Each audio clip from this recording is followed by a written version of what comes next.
Students, in this lecture we are going to discuss about firstly that is conduction of electricity in metals and semiconductors.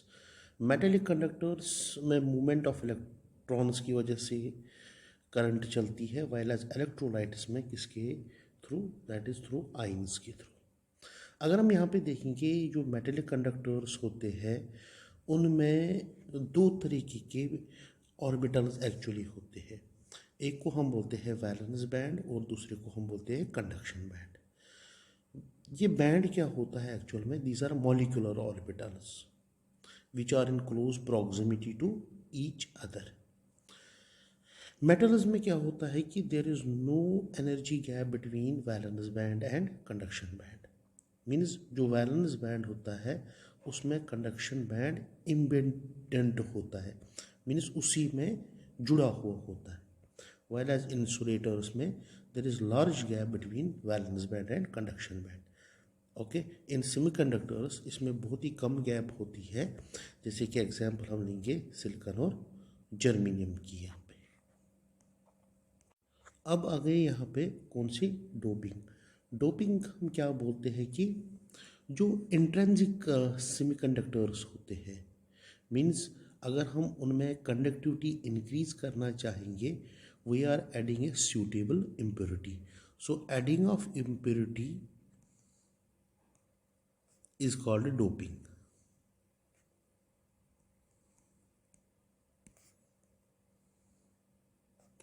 उसको हम क्या बोलते हैं? Doping बोलते हैं यहाँ पे. ओके, तो ये डोपिंग किस तरीके से हम कर सकते हैं यहाँ पे? How we can add impurities to semiconductors. जैसे हमारे पास जर्मेनियम है एंड मैंने और सिलिकॉन लिया है. अगर हम इनको एडिशनल इम्प्योरिटी डालेंगे, इम्प्योरिटी इन द सेंस क्या होती है कि कोई फॉरेन मटेरियल हम इसमें डालेंगे, तो दो टाइप के सेमीकंडक्टर्स यहाँ पे बन सकते हैं. एक को हम बोलते हैं एन टाइप और दूसरे को हम बोलते हैं पी टाइप. अब एन टाइप कैसे बन सकता है? यहाँ पे अगर हम सपोज सिलिकॉन या जर्मेनियम को किससे डोप करेंगे, दैट इज ग्रुप 14 एलिमेंट से, ग्रुप 14 एलिमेंट से. वाइल एज यहाँ पे अगर हम देखेंगे सिलिकॉन और जर्मेनियम को किससे डोप करेंगे हम, दैट इज ग्रुप 13 एलिमेंट से. याद रखना यहाँ पे अगर हम यहाँ पे ये तो होते हैं ग्रुप 14 एलिमेंट्स, कौन? सिलिकॉन और जर्मेनियम. अगर हम इनको किससे डोप करेंगे? ग्रुप 15 एलिमेंट से, यहाँ पे ग्रुप 15 एलिमेंट से. वाला सिलिकॉन और जर्मेनियम जो ग्रुप 14 एलिमेंट होता है, ग्रुप 14 एलिमेंट्स, इनको अगर हम डोप करेंगे किससे? ग्रुप 13 एलिमेंट से, तो वो क्या बोलेंगे? P type. पी टाइप को हम क्या बोलते हैं यहाँ पे? इलेक्ट्रॉन डिफिशिएंट इम्प्योरिटीज भी बोलते हैं. Electron deficient. वाइल एज ये क्या होते हैं? इलेक्ट्रॉन रिच होते हैं. तो ये याद रखना है यहाँ पे. और दूसरी बात यहाँ पे ज़रूरी बात याद रखनी होती है यहाँ पे, मतलब यहाँ पे जब कंडक्ट इलेक्ट्रिसिटी होती है that is due to electrons, while as here in case of P type there is due to holes. ये इम्पॉर्टेंट है, ये कभी भी पूछा जा सकता है यहाँ पे. अब बच्चे हम यहाँ पे बात करेंगे मैग्नेटिक प्रॉपर्टीज़ की. मैग्नेटिक प्रॉपर्टीज़ किस तरीके से किसी भी सबस्टेंस में आती है? दो तरीके से आती है. एक आती है due to revolution of electron around the nucleus, और दूसरा होता है rotation of electron to its own axis. ये दो तरीके हैं किसी भी चीज़ में मैग्नेटिक प्रॉपर्टी लाने के लिए. अगर हम यहाँ पे मैग्नेटिक प्रॉपर्टीज़ देखेंगे सबस्टेंस में, एक किस्म होती है जिसको हम बोलते हैं डायामैग्नेटिक. डायामैग्नेटिज्म और डायामैग्नेटिक हम बोलते हैं कि जब कोई सबस्टेंस वीकली रिपेल होगा किससे, मतलब कि मैग्नेटिक फील्ड से, उसको हम क्या बोलते हैं यहाँ पे, these are called as diamagnetic substances, हम उसको बोलते हैं। इसमें क्या होते हैं कि ऑल इलेक्ट्रॉन्स आर पेयर्ड, ये सबसे बात ज़रूरी है इसमें। जैसे हम वाटर ले, जैसे हम NaCl, या हम लेंगे बेंजीन। वाइल एज दूसरा टाइप होता है जिसको हम बोलते हैं पैरामैग्नेटिज्म या paramagnetic substances. These are weakly attracted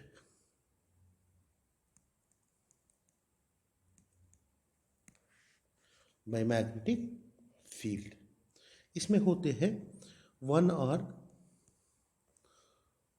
more than one unpaired electrons.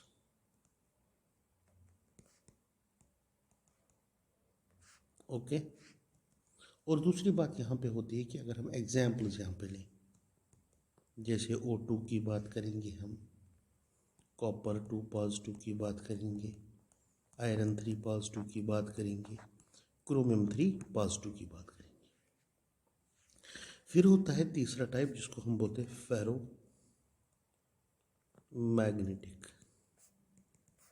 Ferromagnetic substances क्या होते हैं? Such substances remain permanently magnetized.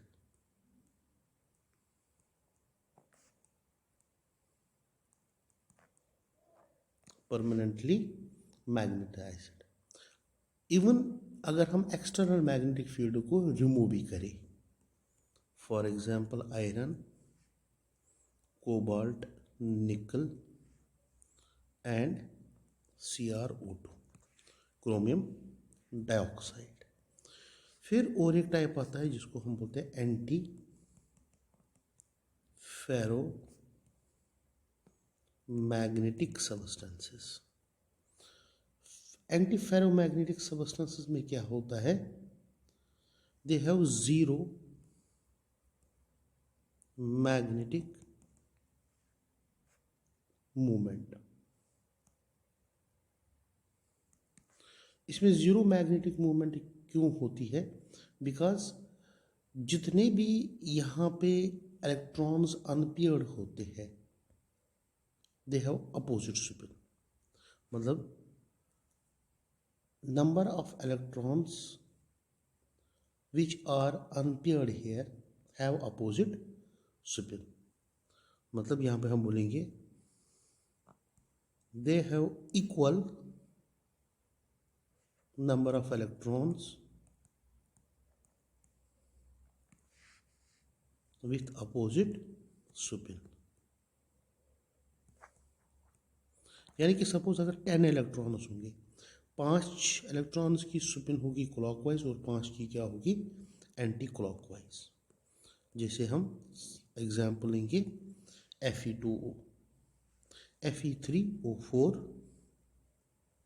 और नेक्स्ट एग्जाम्पल है MgFe2O4 और ZnFe2O4। These are examples of antiferromagnetic। फिर उसके बाद होते हैं फेरी मैग्नेटिक सबस्टेंसेस। फेरी मैग्नेटिक सबस्टेंसेस में क्या होता है? They have small magnetic movement.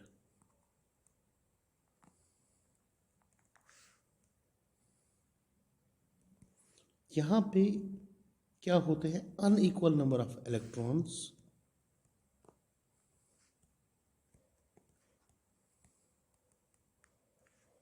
With opposite spin. यानी कि सपोज अगर हम 10 इलेक्ट्रॉन्स लेंगे, 10 में से 7 इलेक्ट्रॉन्स की क्लॉकवाइज होंगे और 3 ही की क्या होंगे? एंटी क्लॉकवाइज होंगे। उनको हम क्या बोलेंगे? Ferrimagnetic. We call that as ferrimagnetic substances. तो यहाँ पे अगर हम देखेंगे एग्जाम्पल्स इसमें ये वाली एग्जाम्पल्स ये सारी ये इसमें, यानी कि Fe3O4 MgFe2O4 एंड ZnFe2O4। इसमें जो एग्जाम्पल है वो है मैग्नीज ऑक्साइड की, MnO, मैग्नीज ऑक्साइड। यहाँ पे मैग्नीज ऑक्साइड, मैग्नीज ऑक्साइड।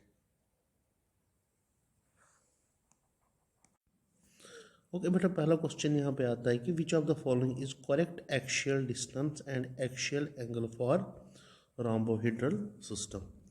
बेटा इसमें क्या करोगे आप, अगर आपको याद भी नहीं होगा तो आप ये फॉर्मूला यूज़ करोगे Q टूअर मदर, जिसे मैंने आपको समझाया।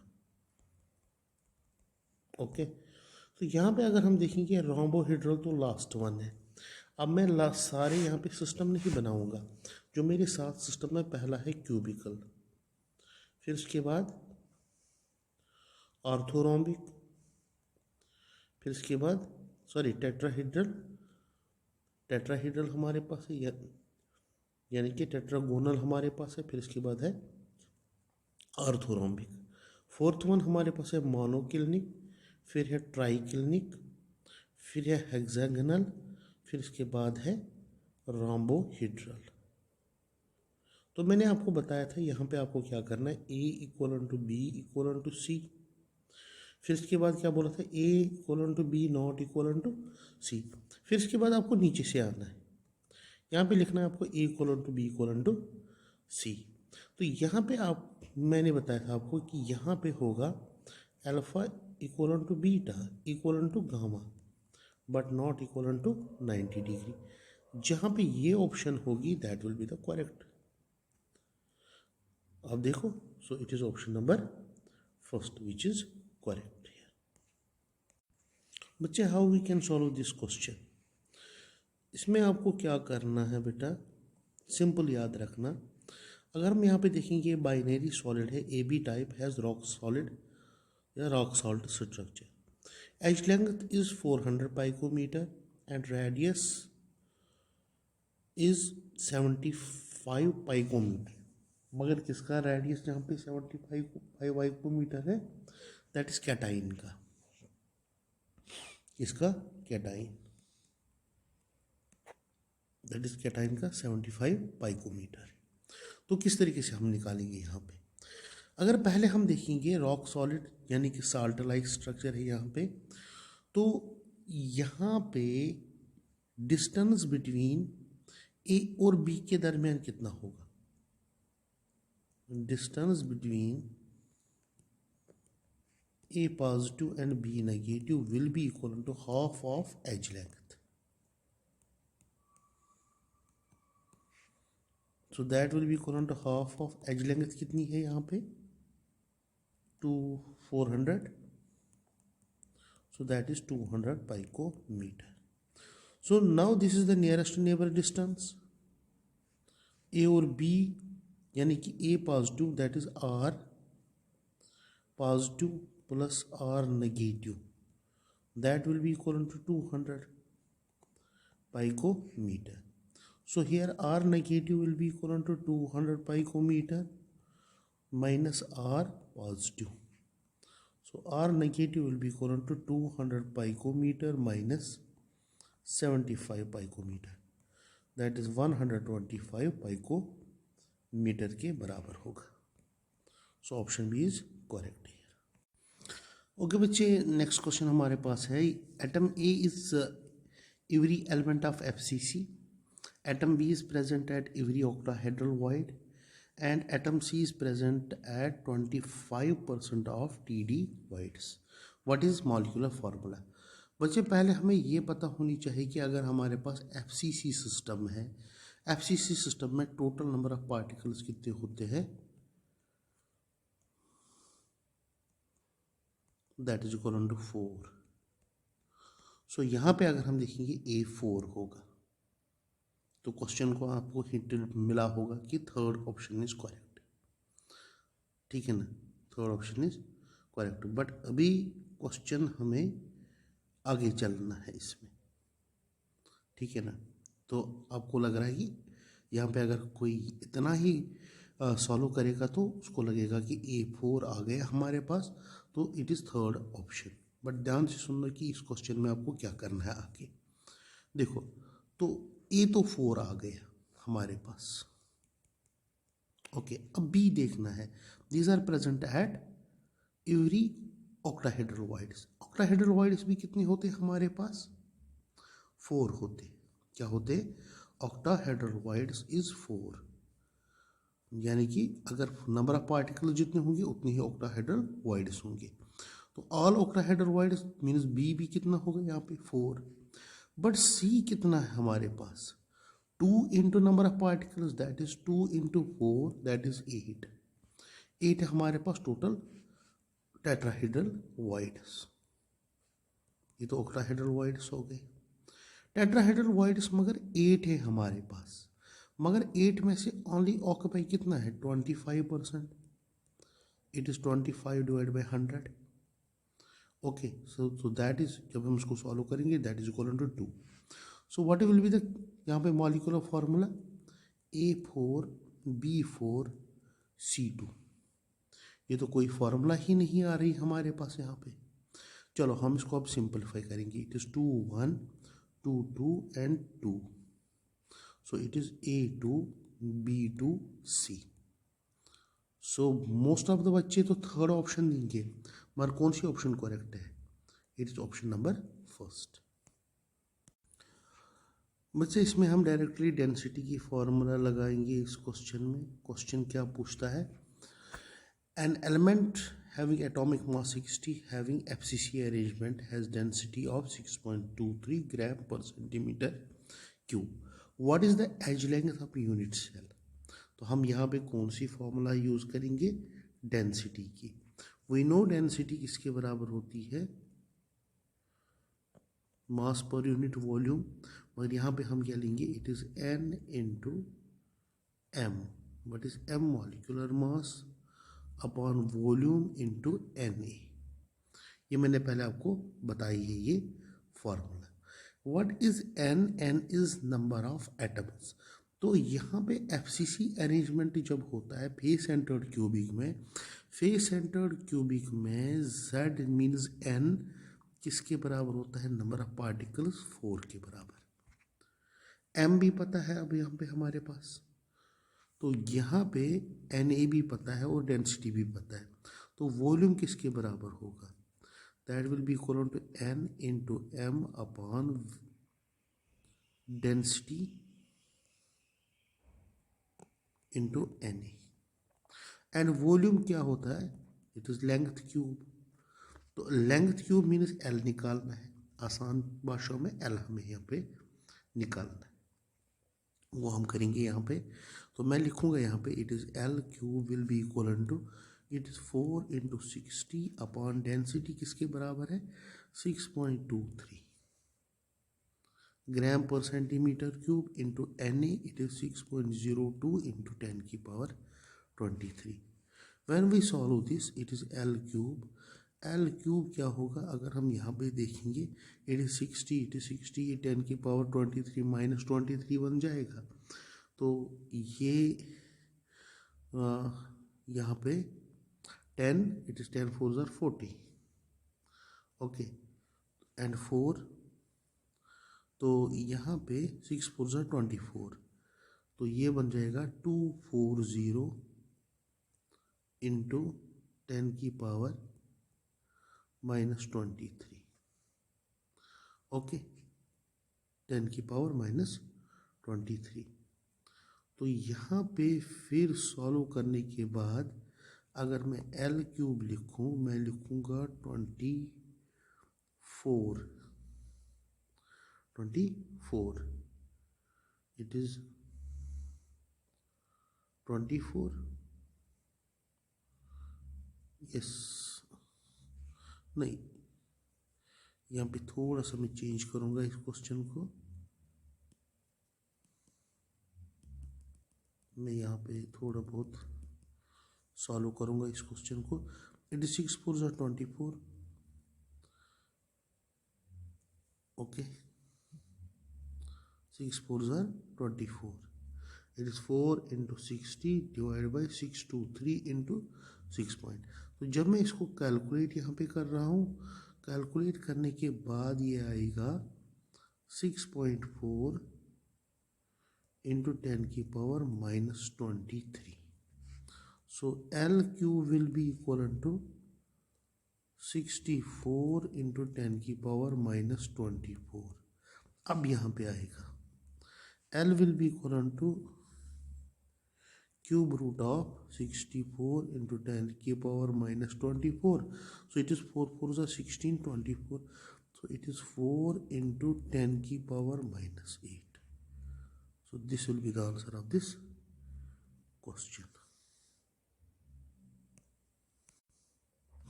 ओके बेटा, यहाँ पे क्वेश्चन है platinum crystallizes in FCC arrangement with edge length A. आपको बताना है कि what is distance of nearest neighbour. Nearest neighbouring distance क्या होती है. तो इस क्वेश्चन को ये थ्योरेटिकल भी आप समझो, क्योंकि मैंने आपको बता दिया है यहाँ पे कि जब एफसीसी अरेंजमेंट होगा तो यहाँ पे एज लेंथ और डी के बीच में रिलेशन क्या होगी. D will be equal to under root of 2a by 2 के बराबर. So which option is correct here? It is option number 3rd. तो बच्चे क्वेश्चन नंबर 6 है हमारे पास. The appearance of colour in solid alkali metal halides is due to. ये तो हर किसी को पता होनी चाहिए. That is due to farbe centre. उसको हम बोलते भी है कौन सा, कलर सेंटर भी बोलते हैं. बेटा ये क्वेश्चन बहुत ही इंपॉर्टेंट क्वेश्चन है. Question number 7. देखा गया है कि एक मेटल ऑक्साइड जो नॉन स्टाइशियोमेट्रिक डिफेक्ट है उसमें वो present as metal oxide M0.98 and oxygen 1 means non stoichiometric. मगर जो ये मेटल M है ये क्या एग्जिस्ट करता है M+2 N+3 के फॉर्म में. किसमें, ऑक्साइड में. आपको बताना है कि अगर हमारे पास मेटल M+2 N+3 है तो कितना फ्रैक्शन M+3 मेटल का उस ऑक्साइड में प्रेजेंट होगा. बेटा इसको कैसे हम सॉल्व करेंगे, तो यहाँ पे मैं एक तरीका आपको बताऊंगा सॉल्व करने के लिए. You know now we have metal 0.98 oxygen 1. Okay तो यहाँ पे अगर हम देखेंगे ये मेटल एग्जिस्ट होता है +2 फॉर्म में और +3 फॉर्म में. और ऑक्सीजन ये तो O2 नेगेटिव के फॉर्म में ही प्रेजेंट होगा. सपोज अगर मैं यहाँ पे M+2 क्योंकि ऑक्साइड तो क्या होगा, ये तो 2 नेगेटिव होगा, तो 2 नेगेटिव तो ये क्या होगा, होना चाहिए +2 होना चाहिए. तो सपोज अगर मैं इसका 98 ग्राम्स लूँ, कितना 98 ग्राम्स, तो इसका कितना लूँ x लूँ, तो ये कितना होगा 98 तो सारा है यहाँ पे, ये होगा 98 माइनस x और ये कितना होगा 100. तो हमें अब क्या करना है, यहाँ पे चार्ज कंजर्वेशन करनी है. चार्ज कंजर्वेशन की फॉर्मूला हमें लगानी है बेटा यहाँ पे. तो हम क्या करेंगे, यहाँ पे इसकी चार्ज क्या है +2, तो मैं लिखूँगा 2 into 98 minus X plus 3 into X, that will be equal to, इसकी चार्ज कितनी होगी 2 इंटू 100. तो मैं x का वैल्यू यहाँ पे निकालूंगा. यहाँ पे किसका वैल्यू, x का वैल्यू. जब आप ये इक्वेशन सॉल्व करोगे, this equation, so it will be 98 into 2 196 minus 2x plus 3x equal to 200. So this will be equal to 196 plus x equal to 200. So x will be equal to 200 196, that will be equal to 4. Put now value, तो it will be 4, यहाँ पे ये होगा। तो percentage of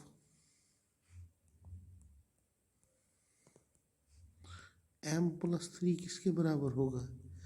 x है यहाँ पे 4/98 into 100, so that will be equal to 4.08%. This will be the answer. ये सबसे इम्पोर्टेंट क्वेश्चन है बेटा। तो बेटा क्वेश्चन नंबर 8 हमारे पास है, percentage of free space in CCP and BCC। बेटा पहले मैं आपको बताऊंगा कि जो CCP होता है इसमें परसेंटेज ऑक्यूपेंसी होती है 74% और BCC में 52 पॉइंट, तो यहाँ पे कितना होता है? तो बच्चे यहाँ पे BCC में कितना होता है? 68%। तो यहाँ पे ऑक्यूपाइड तो 74 है, अनऑक्यूपाइड कितना होगा? 26%। और यहाँ पे अनऑक्यूपाइड कितना होगा? 32%। This is unoccupied, so it is option C. बेटा एक न्यूमेरिकल यानी कि न्यूमेरिकल टाइप क्वेश्चन मैं आपको यहाँ पे पुट करूँगा बेटा। देखो बच्चे न्यूमेरिकल क्वेश्चन कैसे होगा बेटा? आपको पूछा जाएगा कभी total number of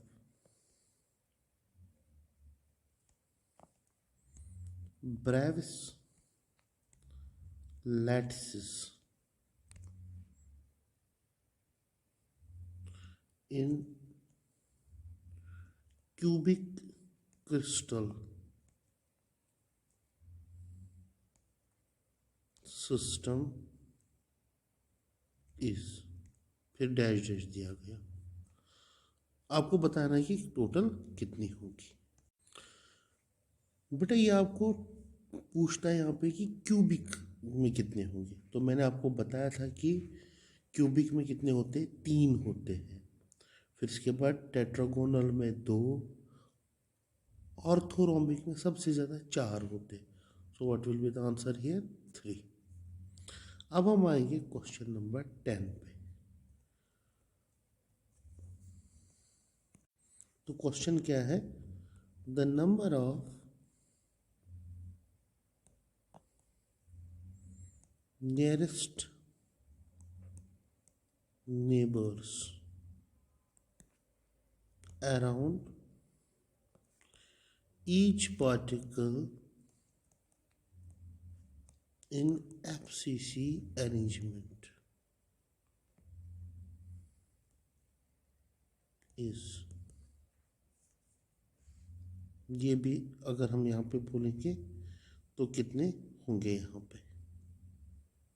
So it is actually based upon the coordination number. What is here coordination number? It is 12. So answer is 12. तो बेटा ये हमारे पास है सॉलिड स्टेट का।